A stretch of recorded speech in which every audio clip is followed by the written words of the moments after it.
사도 바울 일행이 비시디 안디옥에서 쫓겨나서 이고니온으로 갔습니다. 보이십니까? 저 위에 맨 끝에 위에 있는 지도 맨 끝 위에 보이는 지점이 비시디 안디옥이고 그곳에서 이고니온이라고 하는 곳으로 갔습니다.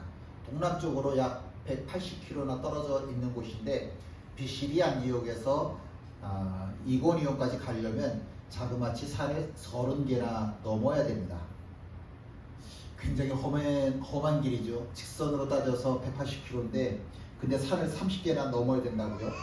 그렇다고 한다면 누군가에게는 이것이 가지 말아야 될 이유가 될 것입니다. 그런데 그럼에도 불구하고 사도 바울에게는 가야만 하는 이유가 되어지는 겁니다. 사도 바울 일행이 가야만 하는 이유는 아주 간단합니다. 비시디 안디옥에서 제일 가까운 도성이라고 부를 수 있는 사람들이 많이 모여있는 곳, 복음을 전할 수 있는 곳이 어디냐면 바로 이고니온입니다. 그래서 그곳 180km나 떨어져 있고 산을 30개나 넘어야 되는 도보로 그걸 가야만 한다고 하지만 그 길을 걸어가는 것이 사도 바울과 그의 일행들이죠. 이고니온은 지금 터키의 코니아라고 하는 곳입니다. 여기는 인구가 약 70만 명 정도가 살고 있는데 어디를 봐도 예전에 사도 바울이 있었던 그런 흔적은 전혀 남아있지를 않습니다. 유적지라고 하면 그 로마의 기독교를 국교로 인정했던 콘스탄티누스의 어머니 헬레나라고 하는 분, 그분이 세웠던 헬레나 성당이 남아있는데 그 성당도 가보면 그냥 건축 자재물 쌓아놓은 폐기물 처리장 같은 그런 느낌으로 방치되어 있습니다.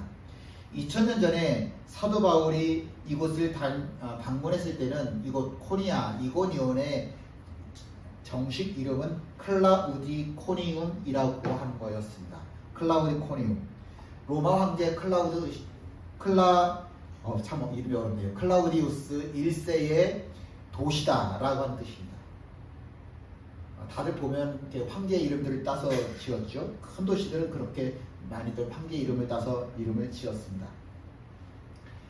이곳에 지금 방문하게 되면 사람들이 느끼는 모든 똑같은 감정이 있겠죠. 폐허, 허무함, 이런 느낌이 아마 모두가 다 똑같이 느끼는 느낌들일 것입니다. 함께 있습니다. 이에 이고니온에서 두 사도가 함께 유대인의 회당에 들어가 말하니 유대와 헬라의 허다한 무리가 묻더라. 여기서 함께라고 하는 말은 평소와 같이라고 하는 말을 번역한 말입니다. 조금 언어하고는 좀 표현이 우리 느낌에 좀 다르죠. 평소와 다르지 않다라고 하는 겁니다. 그러니까 사도 바울은 어디를 가든지 늘 사도 바울에게서 볼 수 있는 모습이 뭐였냐면 복음을 전하는 모습이었다라고 하는 거죠. 그게 너무 평범한 거예요. 그래서 당연히 회당이 있는 곳에 찾아가서 복음을 전하였고 그곳에 모여있던 사람들이 복음을 듣고 예수님에 대해서 신앙으로 고백하게 되는 그런 일들이 있던 거였죠. 우리나라의 토착 종교, 우리나라에서 발생한 종교라고 하는 것이 있을까? 예, 많습니다. 그 숫자를 좀 찾아보려고 했더니 정확한 숫자는 나와 있지를 않아서 통계적으로는 못 찾겠더라고요. 그런데 우리나라에서 시작되어진 종교도 토착 종교도 굉장히 많이 있는데 우리나라에서 시작된 토착 종교의 공통점이 있다고 한다면 두 가지죠. 샤머니즘, 토테미즘이라고 하는 거. 그냥 복 주세요. 이런 신앙을 기반으로 하고 있는 것이 우리나라 토착 신앙의 공통점입니다. 그렇게 그런 샤머니즘, 토테미즘이라고 하는 걸 가지고 아직까지도 우리나라 곳곳에 종교라고 하는 이름으로 가지고 남아 있습니다. 그런데 이 종교들이 또 다른 공통점이 하나 있다고 한다면 거의 다 없어졌어요. 생겨났다 없어지고 생겨났다 없어지고 많이 없어졌습니다. 그저 우리가 대표적으로 이야기할 수 있는 게 무당 정도? 그리고 나서는 거의 대부분 많이 없어졌습니다. 왜 없어질까? 한국 땅에서, 한반도라고 하는 땅에서 한국 사람들이 시작을 한 종교인데 왜 없어졌을까? 이유는 굉장히 간단합니다. 보편성이 없기 때문에 그렇습니다. 보편성이라고 하는 말은 한반도에 살아가는, 한국 땅에 살아가는 한국 사람들조차 쉽게 받아들일 수 없는 내용들이라는 거예요. 그 종교라고 하는 게. 한국 사람들조차도 이게 뭐야? 라고 이야기할 수밖에 없는, 도저히 납득할 수밖에 없는 이야기들을 하고 있는 종교이기 때문에, 보편성이 없기 때문에 그래서 그 종교들이 사라질 수밖에 없었다라고 하는 거죠. 2000년 전에 로마 제국이라고 하는 그 땅덩어리 안에 유대인들도 있고 이방인들도 같이 살아가고 있습니다. 이 사람들은 서로 다 달라요. 언어가 다르고 관습이 다르고 문화가 다르고 전통이 다르고 생활 방식이 다르고 사고 방식이 다르고 서로 일치한다라고 하는 것은 사람이라고 하는 것 외에는 모든 것이 다 다른 것이 그게 로마 제국 밑에서 그 지붕 로마 제국이라고 하는 지붕 밑에서 살아가는 사람들의 공통점이라고 그래야 되나요? 다 다르다. 이게 공통점이라고 하면 공통점이겠죠. 다 달라요. 종교? 그건 또 너무 다릅니다.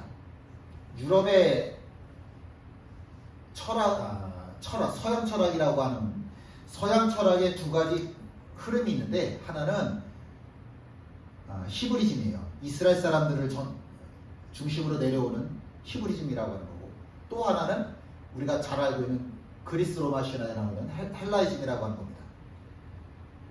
이게 너무 달라서 섞이지를 않아요. 그래서 지금까지도 이 두 가지가 그대로 내려오고 있는 겁니다. 극과 극에 있는 것이 유대인들과 이방인들의 살아가는 모습인데, 근데 참 놀라운 것은 사도 바울이 복음을 전하였더니 이방인들이 그 복음을 받아들이더라 라고 하는 겁니다.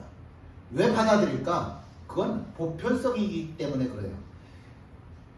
나만의 하나님이 아니라 우리의 하나님이라고 하는 것이 고백되어지기 때문에 헬라 문화에 살던, 그리스 문화에 살던, 로마 제국 밑에서 살던, 그리고 우리들조차도 하나님은 아버지십니다 라고 고백하게 되는 겁니다. 보편성이라고 하는 건 이만큼 중요한 거예요. 누구나 다 그렇구나 라고 설득이 되어진다 라고 하는 겁니다. 이 말은 또 이렇게도 적용할 수 있을 겁니다. 보편적인 교회라고 하는 것은 인종, 차별 구별하지 않고, 남녀노소 따지지 않고, 빈부, 귀천 따지지 않고, 피부색 따지지 않고, 모든 사람들이 어우러질 수 있어야만 교회다 라고 우리가 이야기할 수 있습니다. 함께 있습니다. 순종하지 아니하는 유대인들이 이방인들의 마음을 선동하여 형제들에게 악감을 품게 하거늘, 이고니온에 살고 있는 많은 유대인들이 이방 사람들이 복음을 받아들였습니다. 그 말은 또 이런 이야기도 되겠죠. 많은 사람들은 또 복음을 받아들이지를 않은 거죠. 많은 사람들이 복음을 받아들였다. 또 이 반대로 많은 사람들이 복음을 거부했다. 이런 뜻이 되어지는 것이죠. 근데 거부만 하는 것이 아니라 이 사람들이, 거부한 사람들이 지금 예수 믿고 있는 사람들을 박해하기 위해서 다른 사람들 막 선동을 하는 겁니다. 저 사람들 예수 되기도 나쁜 사람들이야. 그렇게 선동을 해서 악감정을 갖게 만들더라 라고 하는 거죠.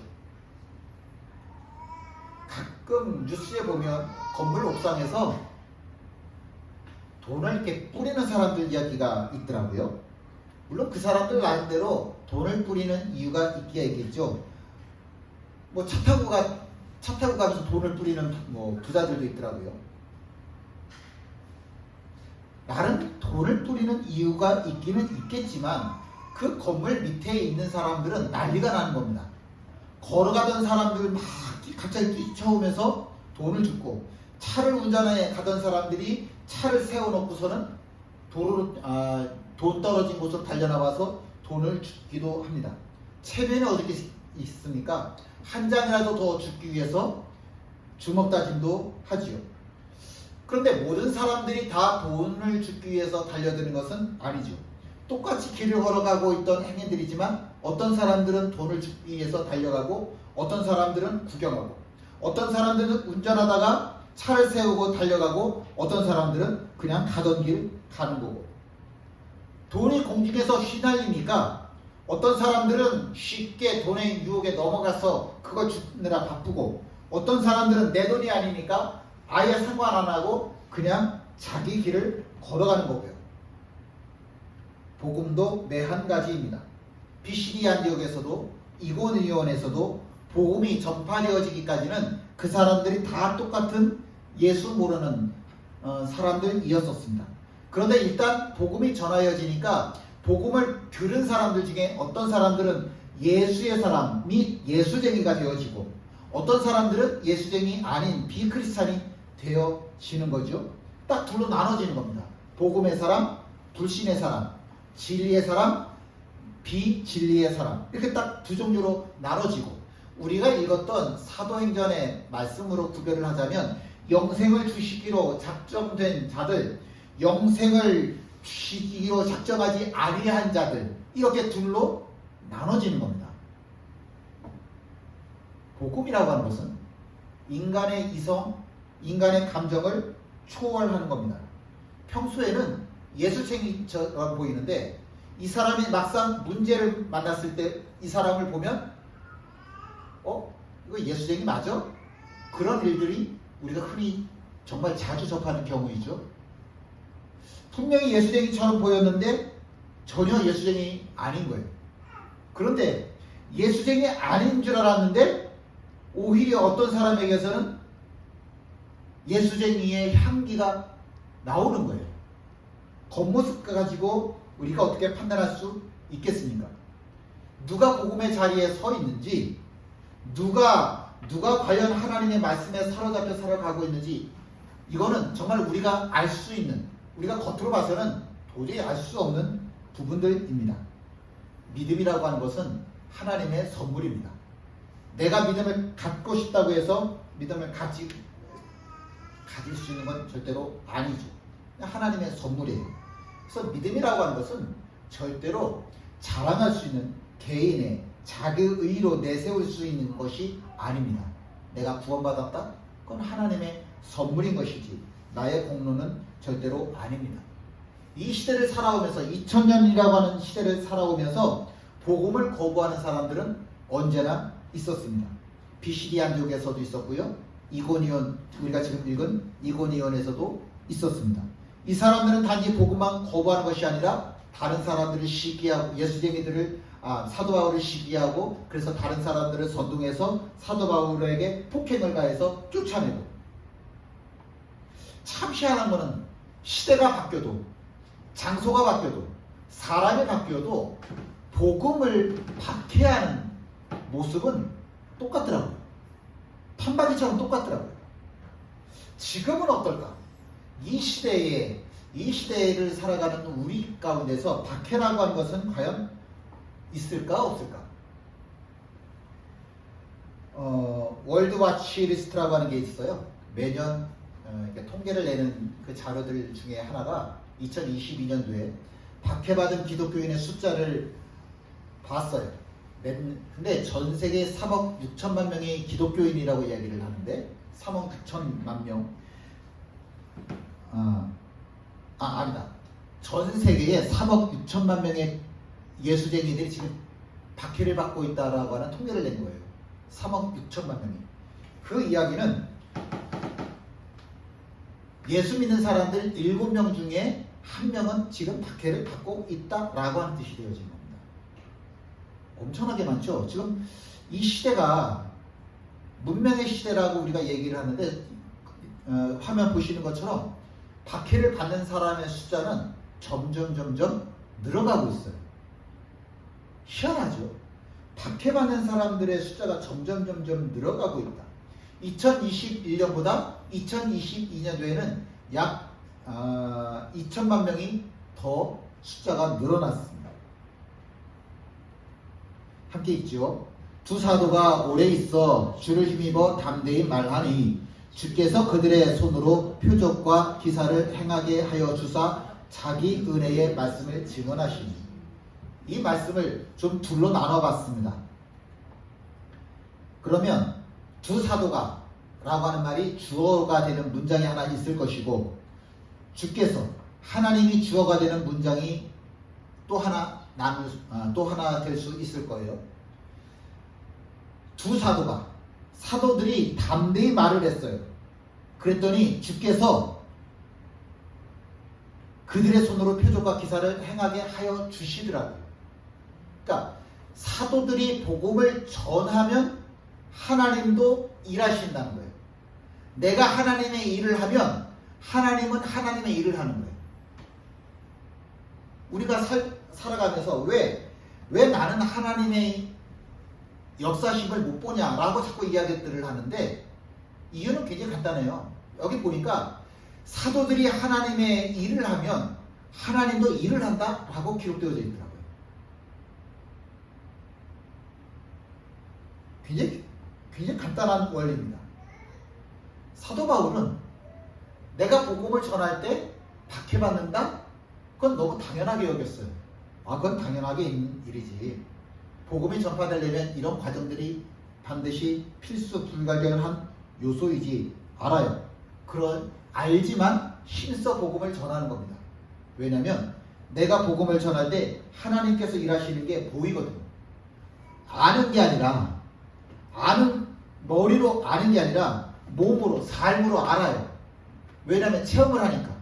내가 하나님의 일을 할 때 하나님께서 일하신 것을 내가 느끼고 고백하게 되더라고요. 체험하게 되더라고요.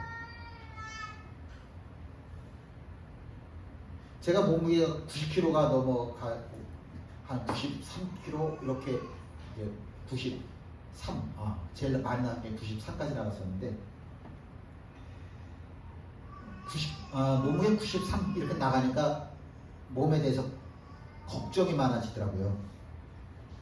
몸이 무거워지다 보니까 생각이 둔해지고 밖으로 나가려고 하지를 않고 관절도 이상해지는 것 같고, 한마디로 좋아지는 건 하나도 없는데 나빠지는 거는 자꾸 많아지는 것 같아요. 야, 이거 살은 빼긴 빼야 되겠다 싶었는데 마침 누군가가 저에게 간헐적 단식이다 라고 이야기를 해주는 거예요.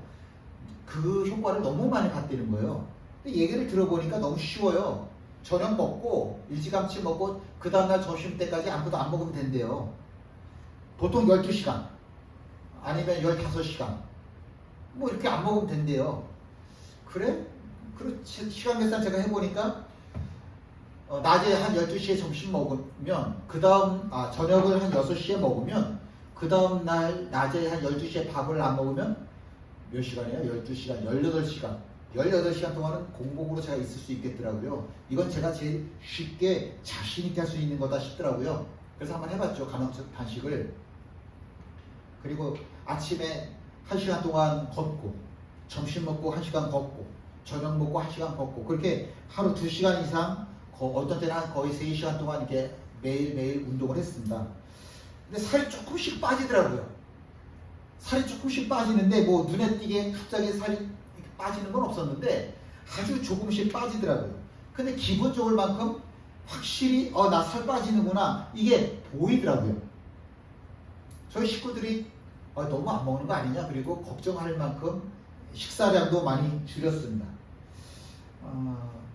그렇게 간헐적 단식을 하다 보니까 한 18kg 지금은 빠졌는데, 그때 비해서 제가 굉장히 몸이 가볍다라고 느끼고, 그리고 굉장히 건강해졌다라고 느낍니다.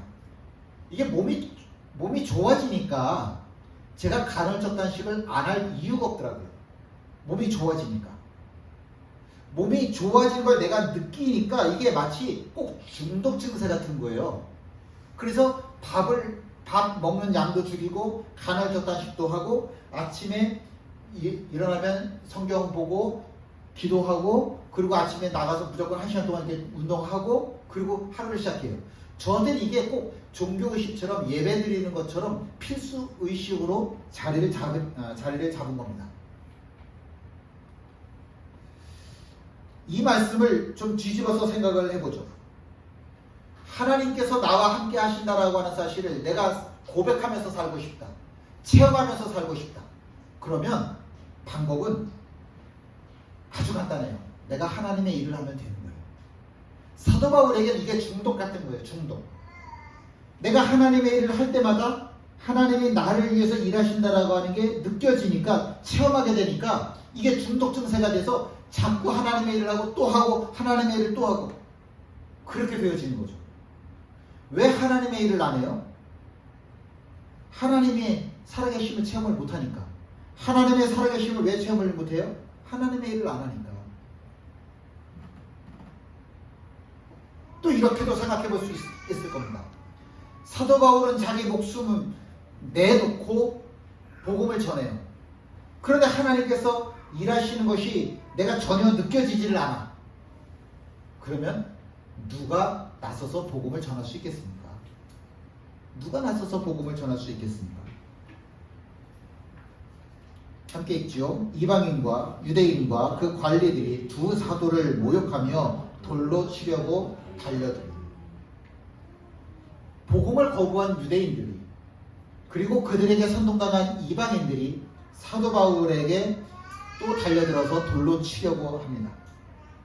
유대인들도 자기네들의 하는 행동이 옳지 않다는 것을 아니까 관리들을 어떻게 매수를 했겠죠. 근데 얼마나 저 사도 바울이 나쁜 사람들이라고, 나쁜 놈들이라고 이야기를 했으면 돌로 쳐서 죽이려고 할까. 정말 있는 말 없는 말 다 해서 사도 바울은 아주 죽일 수밖에 없는 아주 나쁜 놈이라고 그렇게 이야기를 해놨을 겁니다. 함께 읽지요. 그들이 알고 도망하여 루가오니아의 두 성 루스드라와 더베와 그 근방으로 가서 거기서 복음을 전하니라. 사도 바울은 어쩔 수 없어서 이고니온에서 다시 또 어디로 도망을 가냐면 루스드라와 더베라고 하는 곳으로 도망을 갑니다. 어쩔 수 없어서, 정말 어쩔 수 없어서 도망을 가는데 뒤돌아보니까 이것도 의뢰들하는 거예요. 뒤돌아보니까. 왜 그러냐면 루스드라에 갔더니 이 루스드라에는 태어나면서부터 한 번도 자기 발로 걸어보지 못한 안진뱅이가 있더라고요. 그 사람이 이 사도 바울을 통해서 걷게 되잖아요. 루스드라에 갔더니 거기에 누가 있었냐면 디모데가 있더라고요. 이 디모데가 어떤 사람이에요? 내가 사도 바울이 영적인 아들이라고, 넌 내 아들이야 라고 이야기할 만큼 믿음의 아들이에요. 그런 사람을 어디에서 만났냐면 루스드라에서 만나는 거예요. 만약 이고니온에서 내가 쫓겨나지 않아서 여기 루스드라까지 오지 않았다고 한다면 이 장애인도 못 만났을 거고 디모데도 못 만났을 겁니다. 맨 처음에 봤던 지도를 좀 기억을 하시면 좋겠어요. 그 지도에 사도 바울이 배를 타고 이제 버가라고 하는 곳에 내렸을 때 거기서 풍토병을 얻잖아요. 거기서 마가는 도망가잖아요. 참 당황스럽죠. 큰 꿈을 갖고 내가 드디어 하나님의 일을 한다, 큰 꿈을 갖고 버가에 도착했는데 풍토병까지 걸렸고 같이 일할 줄 알았던 동역자도, 신실한 동역자도 사라지고, 그런데 죽음을 각오하고 그 아픈 몸을 이끌고 비시디아 안디옥까지 올라갔잖아요. 그런데 말이에요. 그 비시디아 안디옥에서 그 아픔 중에도 힘써서 내가 복음을 전하였다가 제자들을 얻었잖아요. 그 사람들에게 나중에 사도 바울이 편지를 보내는데 그 편지가 뭐냐면 갈라디아서예요. 성경에서 가장 핵심적인 내용을 압축한 게 로마서고, 그 로마서를 압축한 것이 갈라디아서라고 이야기를 합니다. 마틴 루터가 종교개혁을 일으켰는데 그 종교개혁을 일으킬 때 자기에게 가장 원동력이 되어준 것이 있다라고 하면 뭐냐? 그건 갈라디아서다라고 이야기를 해요. 갈라디아서는 기독교 자유대헌장이라고 이야기를 하는 복음 중에 복음 엑기스입니다. 복음 중에 복음 엑기스를 모아놓은 것이 갈라디아서인데, 그 갈라디아서를 쓰게 된 배경이 뭐냐면 내가 죽을 만큼 애쓰고 힘써서 복음을 전하였던 것이니까 생명이, 죽음과 삶이 생명에 교차되는 그 뭐라고 표현을 해야 될까요? 생명의 진수? 아, 이래서 예수를 믿을 수밖에 없구나. 이래서 하나님이시구나. 이래서 내가 구원을 받아야 되는구나. 이렇게 고백할 수밖에 없는 그 엑기스 중에, 복음의 엑기스 중에 엑기스로 편지를 써서 보낸 게 갈라디아 사람이에요. 그게 비시디아 안디옥에 있는 사람들에게 보내어진 거예요. 그리고 루스드라에 왔더니 쫓겨서 왔더니 이곳에서 누구를 만난다고요? 디모데. 이 디모데가 어떤 사람이라고요? 사도 바울의 영적 아들. 이 디모데를 향해서 사도 바울이 편지를 쓰죠. 디모데 전서, 디모데 후서. 그 편지를 뭐라고 이야기를 하냐면 우리는 목회 서신이라고 이야기를 합니다.